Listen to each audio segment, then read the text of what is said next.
Welcome. This is a very special show from Dubai. जी हाँ, हम बात कर रहे हैं दुबई एक्सपो 2020, जहाँ पर भारत का एक बड़ा प्रदर्शन, बड़ा पवेलियन सेटअप है और पूरा विश्व भारत को एक अलग नज़र से देख रहा है। It's the next super power perhaps, and why not come and invest in India. ऐसे ही समय में हम देख रहे हैं कई बड़े इन्वेस्टमेंट्स इंडिया में आने के लिए तैयार हैं। एक ग्लोबल कंपनी जिसका दिल है भारत में, मैं बात कर रही हूँ वेदांता।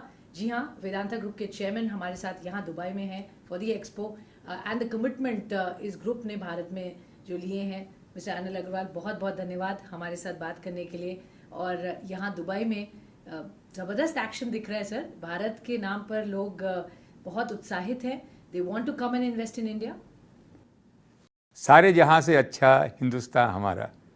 ये जो है दुबई एक्सपो नहीं है, ये विश्व एक्सपो है।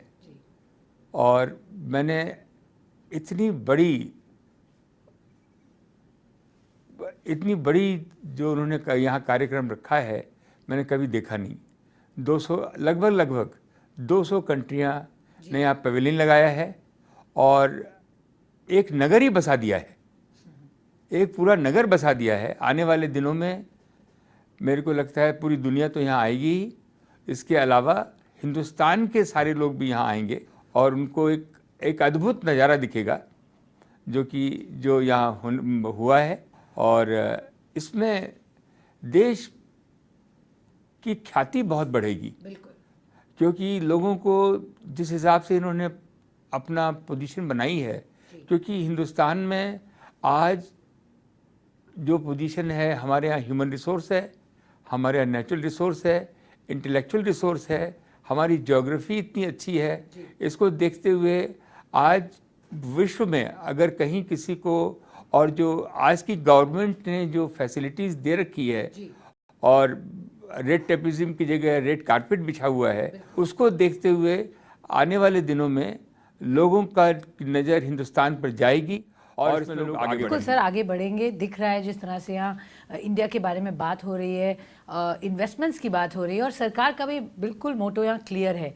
हम अपने आप को पूरे विश्व के सामने कह रहे हैं, आइए और यहाँ इन्वेस्ट करिए, आइए और ग्रोथ इंजन में पार्टिसिपेट करिए। 5 ट्रिलियन इकोनॉमी बनने के लिए क्या अब हम तैयार हैं सर? और आपका ग्रुप कैसे देखता है इस अपॉर्चुनिटी को? मेरे को तो लगता है स्वाति जी, ये $10 ट्रिलियन की इकोनॉमी होगी आने वाले दिनों में। इतनी बड़ी संख्या में हमारे 1.4 बिलियन पीपल हैं, हमारे पास यूथ हैं। मैं तो यूथ का आज इतना हमें इसका एक सपोर्ट है कि आने वाले दिनों में ऐसी यूथफुल कंट्री बहुत कम दिखती है। यूएई भी बोलती है कि हमारे यहाँ 30-35 साल से कम के लोग हैं, लेकिन बहुत छोटी संख्या है। हमारे यहाँ तो विशाल है। विश्व में हर 5वां आदमी तो हिंदुस्तानी है। तो इसको आगे आते समय देखते हुए जो आज हमारे यहाँ जो एरियाज़ में 2 तरह हम देखते हैं। एक तो हमारे जो मैन्युफैक्चरिंग और जो हमारे यहाँ तेल का उत्पादन, हमारे यहाँ सोने का उत्पादन, हमारे यहाँ कॉपर का उत्पादन, हमारे यहाँ कोयले का उत्पादन, इनमें हमारे यहाँ जो भंडार हैं वो अथाह हैं। और इनको मैं पूरी दुनिया को आह्वान करता हूँ ऑन बिहाफ ऑफ गवर्नमेंट कि आप यहाँ आएँ। आज की टेक्नोलॉजी इतनी अच्छी है कि हम टेक्नोलॉजी के माध्यम से बहुत अच्छी तरह से इसको हम निकाल सकते हैं। और सबसे ज़्यादा हमारे प्रधानमंत्री जी इन्वायरमेंट पर बहुत ध्यान दे रहे हैं, और हम क्योंकि आज मॉडर्न तरीके से काम करेंगे तो हम सबसे आगे रहेंगे। और इन्वायरमेंट के को ध्यान में रखते हुए, ESG को ध्यान में रखते हुए, और हमारे यहाँ जो यूथ हैं वो क्वालिफाइड हैं, और वो लोग भी इसको नज़र रखेंगे। और दूसरी तरफ आप देखें तो टेक्नोलॉजी में आप जाएं, सारी दुनिया में टेक्नोलॉजी अगर चालू हो रही है, आगे बढ़ रही है, तो वो अपने हिंदुस्तानी। और आपका कुछ खास लगाव है भारत से सर। आपने जिस तरह से इन्वेस्टमेंट्स अब तक किए हैं बहुत अच्छी बड़ी मात्रा में है, और आगे भी आपका कमिटमेंट हमेशा हमने सुना है। आप बहुत ऑप्टिमिस्टिक हैं, आप बहुत चाहते हैं कि इंडिया में आप और इन्वेस्ट करें। मैं आपसे जानना चाहूँगी वेरी स्पेसिफिकली सर, कहाँ और कब तक और कितना आप भारत में इन्वेस्ट करने के लिए तैयार हैं? मैं तो, मेरे लिए सबसे पहले हिंदुस्तानी आता है मेरे दिमाग में। बिजनेस में हल्का सा सेकंड लाइन देखता हूँ। जैसे हमारे यहाँ तेल और गैस का उत्पादन, 85% तेल हम इंपोर्ट करते हैं। हमारे यहाँ जितने तेल के भंडार हैं, और हमारे यहाँ स्वीट क्रूड है, और हमारे यहाँ सल्फर फ्री क्रूड है, वो कि इन्वायरमेंटली बहुत फ्रेंडली है। हम चाहते हैं कि हम भी, मैंने दिल में मान रखा है कि 50% तेल हिंदुस्तान का 500,000 बैरल हम बनाएंगे, और गवर्नमेंट हमारे साथ लगी हुई है। गवर्नमेंट से हरदम यही मैं दरख्वास्त करता हूँ कि ड्यूटी कुछ कम करें। हमारे यहाँ 72% की ड्यूटी है, उसको अगर 40% में लेके आएंगे, जो कि वर्ल्ड्स के नॉर्म्स हैं, तो सारी दुनिया आपके पास आएगी। और हम ही नहीं, और कम से कम 10 कंपनियां और आए इंटरनेशनली, उनको लगे कि हमारा देश जो है प्रेफर्ड देश है, देश है। तो तेल में हम जरूर आगे बढ़ेंगे। जिंक हमारा, जो कि करोसिव, वो इन्वायरमेंट का सबसे बड़ा काम है। आज की हिंदुस्तान में और बाहर में 25 से 30% ही गल्वनाइज होता है। लोहे को गल्वनाइज करके ही यूज़ करना चाहिए, और उसके लिए जिंक एक बहुत बड़ा माध्यम है। तो उसमें भी हम बहुत ध्यान दे रहे हैं। हम ही लार्जेस्ट प्रोड्यूसर हैं, यहाँ भी, साउथ अफ्रीका में भी। जिंक में हम बहुत बड़ा इन्वेस्टमेंट करेंगे। हम एल्युमिनियम तो हब है हिंदुस्तान का। हमारा इतना अच्छा बॉक्साइट है, और हमारे इतने अच्छे कंजम्पशन है, और आने वाले दिनों में 32 एप्लीकेशन है खाली एल्युमिनियम के। आज सबसे ज़्यादा लो कंजम्पशन एल्युमिनियम का है। हम आने वाले दिनों में एल्युमिनियम हम 3 मिलियन टन बना रहे हैं, 2.2 मिलियन टन बना रहे हैं, 3 मिलियन टन बनाने जाएंगे लोएस्ट कॉस्ट में।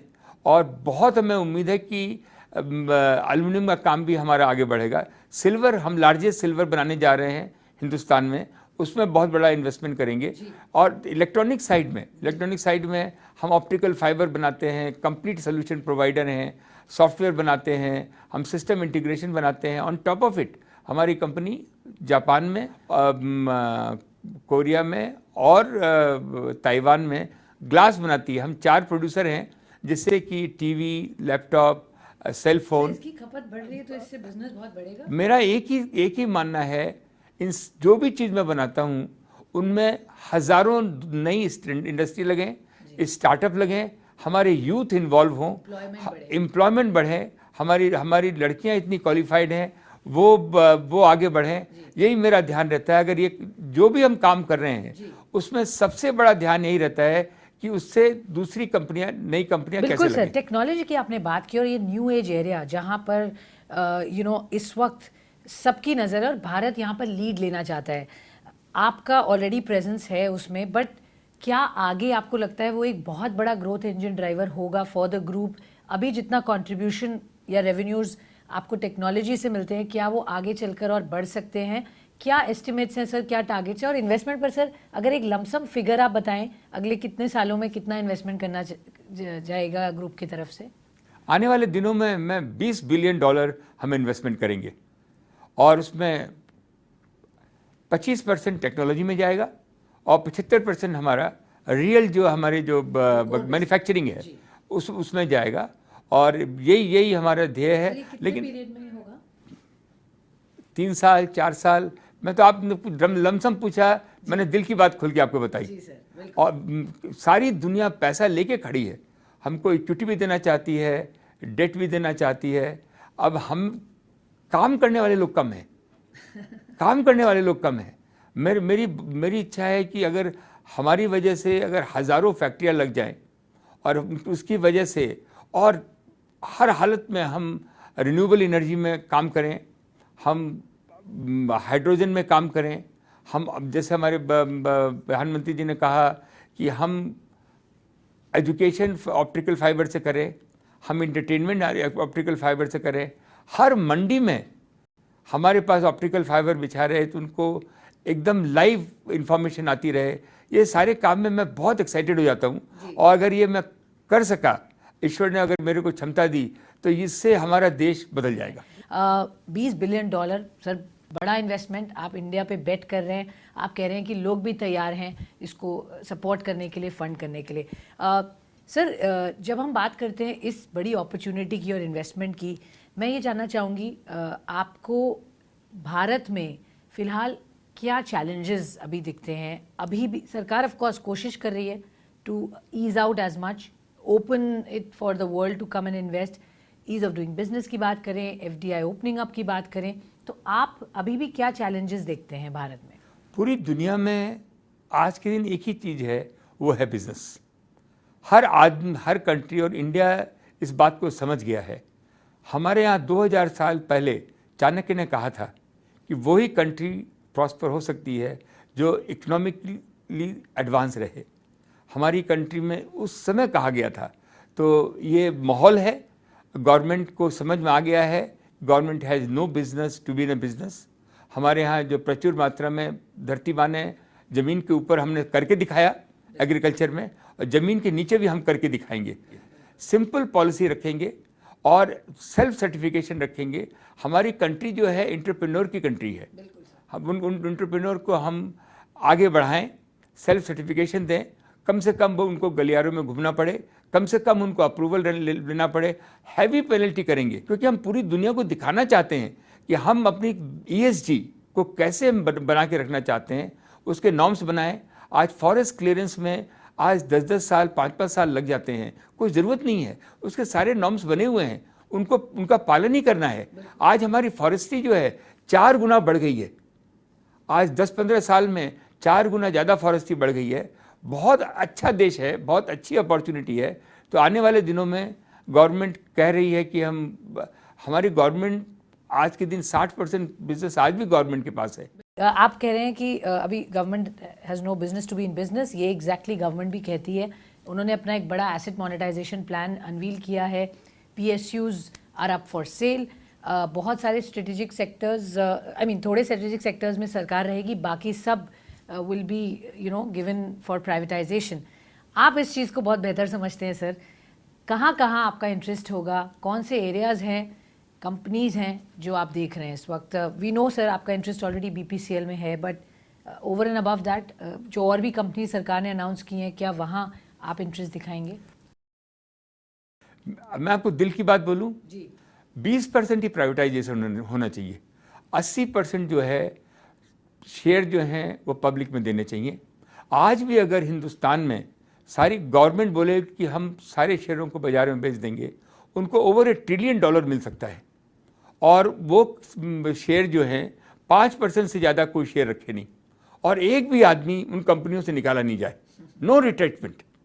आप विश्वास मानिए, हमारे आदमी काम करने वाले हैं। अगर लीडरशिप अच्छी आएगी, सारी दुनिया में 80% कंपनियां हैं। आप जनरल इलेक्ट्रिक देख लीजिए, आप एनी कंपनी आप उठा के देख लीजिए, वो प्राइवेट है लेकिन रन बाय दी पब्लिक। और उसके जो CEO हैं, इतनी कंपनियों के CEO हिंदुस्तानी हैं, और वो सबसे अच्छी कंपनी चलाते हैं। तो ये मेरे अगेंस्ट में जाता है, लेकिन मेरे को लगता है कि खाली प्राइवेटाइजेशन पे के अलावा कॉर्पोरेटाइजेशन पे भी ध्यान देना चाहिए। कुछ कंपनियों को प्राइवेट करें, कुछ कंपनियों को कॉर्पोरेटाइज करें, उससे देश में और समृद्धि बढ़ेगी। आपका किस में इंटरेस्ट होगा? कौन सी कंपनीज है जो वेदांता ग्रुप इज आइंग? हम लोग, मैं मेरे समझ आई है कि कैसे करना चाहिए, लोगों को साथ में लेके चलना है। हमने BPCL में अपना इंटरेस्ट दिया है, हमने हिंदुस्तान कॉपर में अपना इंटरेस्ट दिया है, हमने आज शिपिंग आज आप देखें, हमारे यहाँ $100 बिलियन का शिपिंग का बिजनेस होगा। उसके अंदर हम खाली 5% हिंदुस्तानी शिपिंग कंपनी कर रही हैं। शिपिंग कॉरपोरेशन 10 गुना बढ़ सकती है। तो जहाँ भी हमसे रिलेटेड है, हम सरकार के काम आ सके, आगे बढ़ा सके। हम बॉर्डर पे तो हमारे सिपाही हैं, वो गोली खा रहे हैं। हम देश में ज़्यादा तेल का उत्पादन करें, हम देश को संपन्न बनाएं, उसी में हम लगना चाहते हैं। सर, ये ग्लोबल एनर्जी क्राइसिस चल रही है इस वक्त, उस पर आपका क्या व्यू है? कैसे देखते हैं जो चाइना में हो रहा है, द कंसर्न्स अराउंड इट, और उसका असर भारत पर आप कैसे देखते हैं? ये जो चाइना में जो कोल का है क्राइसिस है, मेरे को ज़्यादा मालूम नहीं है इसके बारे में, लेकिन उसकी वजह से वहाँ प्रोडक्शन डाउन हुआ है। हमारे हिंदुस्तान में जितना कोयले का भंडार है पूरी दुनिया में कहीं नहीं है, और हम लोगों ने उसको एक्सप्लोर नहीं किया। हमारे यहाँ कोयला सबसे बड़ी बात है, लोगों को मालूम नहीं है, हमारे यहाँ सल्फर फ्री कोयला है। जो कि इन्वायरमेंटली बहुत फ्रेंडली है। और गवर्नमेंट आज के दिन जितनी सिंपल तरीके से इन कोयले को निकाल सके, क्राइसिस आगे आने वाले दिनों में हमारे सरकार ने जो 500 गीगावाट का लक्ष्य रखा है, जो कि वर्ल्ड का लार्जेस्ट है रिन्यूएबल एनर्जी का, तो हम अपनी कंट्री के हिसाब से देखते हैं, हम बहुत प्रोत्साहित होते हैं कि इससे हमारी कंट्री बहुत आगे बढ़ेगी, सबसे आगे लीप लेगी। चाइना में वो कम्युनिस्ट कंट्री है, उनका नज़रिया दूसरा रहता है। हम लार्जेस्ट डेमोक्रेसी हैं, हमारे यहाँ अगर छोटा से छोटा आदमी भी है उसको हम नज़रअंदाज नहीं कर सकते हैं। तो ये अलग अलग पोजीशन है दोनों कंट्रियों की। Okay, also sir commodity prices हमने देखे, बड़े उसमें उतार चढ़ाव देखा, बहुत स्पाइक आया, उसके बाद अब थोड़ा कूल ऑफ हुआ, फिर बढ़ते हुए नज़र आ रहे हैं। ऐसे ही मेटल्स में हमने देखा एक बहुत शार्प सर्ज हुआ, अब कूल ऑफ होते हुए दिख रहे हैं। आप कैसे देखते हैं आगे आने वाले समय में कमोडिटी प्राइसेस, मेटल प्राइसेस? ये सुपर साइकिल है।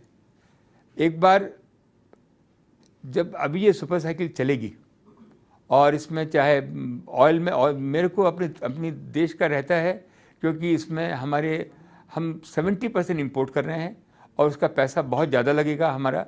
हम आने वाले दिनों में, अभी भी मेरे को सुपर साइकिल ही लगती है। मेटल में, ऑयल में प्राइस कुछ कम हो जाए ऐसा मेरे को लगता नहीं है। सर एक सवाल हमारे शेयर होल्डर्स के बिहाफ पर, वेदांता ने अपना इंटरेस्ट जताया था कि वो डीलिस्ट करना चाहते हैं, बट वो सक्सेसफुल नहीं हुआ। आगे सर क्या प्लान्स हैं? Will you again attempt to delist the company? क्या कहना चाहेंगे शेयर होल्डर्स को, क्योंकि वो बहुत वैल्यू देखते हैं इस कंपनी में, और जिस प्राइस पर आप डीलिस्ट प्रपोज करते हैं उनको लगता है वो बहुत कम है। तो क्या आपका कहना है इस पर? Basically that they are trying to say कि इस कंपनी की कितनी ज़्यादा वैल्यू है, तो आप कैसे देखेंगे? ये हमारे दिल से जुड़े हुए हैं मेरे सारे शेयर होल्डर, और मैं जब एजीएम में जाता हूँ तो मेरे को आश्चर्य होता है, 100 to 100 वो मेरे साथ जुड़े रहना चाहते हैं। हम लोग एंटरप्रेन्योर हैं, हम लोग काम को बहुत अच्छा करते हैं। हमारी यही इच्छा थी कि इस कंपनी को हम दोनों को एक कर दें। हमारी जो फॉरेन की कंपनी जिससे कि हमने इस कंपनी को आगे बढ़ाया, जैसे कि एक कंपनी हो के उससे उस कंपनी को हम आगे बढ़ाएं, वही हमारी मंशा थी। फिर भी हमको बहुत सपोर्ट दिया। हम 50% पे थे, 51% पे थे, हम 66% पे आए हैं, और हम बहुत खुश हैं उससे बहुत खुश हैं। हमारी सिर माथे पर हैं हमारे शेयर होल्डर, और आगे आने वाले दिनों में ये कंपनी बहुत अच्छी चलेगी, और ये कंपनी की इंस्टीट्यूशन बनने वाली है। ये कंपनी 500 साल तक चलेगी। ये for the people this companies, और मेरे को बहुत विश्वास है आगे आने वाले दिनों में ये कंपनी, मैं बार बार बोलता हूँ, ये कंपनी कोई फैमिली चलाने वाले नहीं है। हमारे बच्चे बहुत समर्थ हैं और बड़ा अच्छा काम करेंगे, लेकिन ये कंपनी एक इंस्टीट्यूशन बन के अब आगे आएगी। हमने एक टाटा का मॉडल लिया, जिसमें कि जमशेद जी टाटा ने 150 साल मना रहे हैं कि उन्होंने 66% जो है गिविंग बैक में किया। हमने 75% हमारे शेयर जो हैं वो गिविंग बैक में जाएंगे। ये कंपनी इंस्टीट्यूशन बनेगी, लोग आगे बढ़ेंगे। आपने इतनी बड़ी बड़ी कंपनियों का नाम लिया, मैं तो बहुत छोटा आदमी हूँ बिहार का, सपना ज़रूर देखता हूँ आगे आने वाले दिनों में बहुत ही कंपनी आगे बढ़ेगी, अच्छी तरह से चलेगी। सर डीलिस्टिंग के क्या प्लान है सर? हमारे अभी कोई डीलिस्टिंग के प्लान नहीं है, ये मैं पूरी गारंटी के साथ कह सकता हूँ। हमारी डीलिस्टिंग के कोई प्लान नहीं। ओके, और बायबैक कुछ आप? बाईबैक तो एक जनरल सिस्टम है जी, कोई अभी प्लान नहीं है। आप देखें सारी दुनिया में कंपनियां चलती हैं, कोई सालों के बाद, कितने सालों के बाद कोई भी आता है बाईबैक देने से, तो और शेयर की प्राइस अच्छे रहते हैं। तो अब जैसे जैसे बोर्ड डिसाइड करेगी, बोर्ड में लोग तय करेंगे। आज के दिन ऐसा कोई प्रपोजल नहीं है कि कोई बाईबैक में हम जाएं। ओके, ऑल राइट सर, बहुत बहुत धन्यवाद। Always a pleasure to speak to you, thank you. और उम्मीद करते हैं सर आपको जल्दी इंडिया में फिर मिलेंगे, और आगे आपके और पार्टिसिपेशन बढ़ेगा तो उस पर चर्चा करेंगे। I wish you all the best Swati ji, thank you.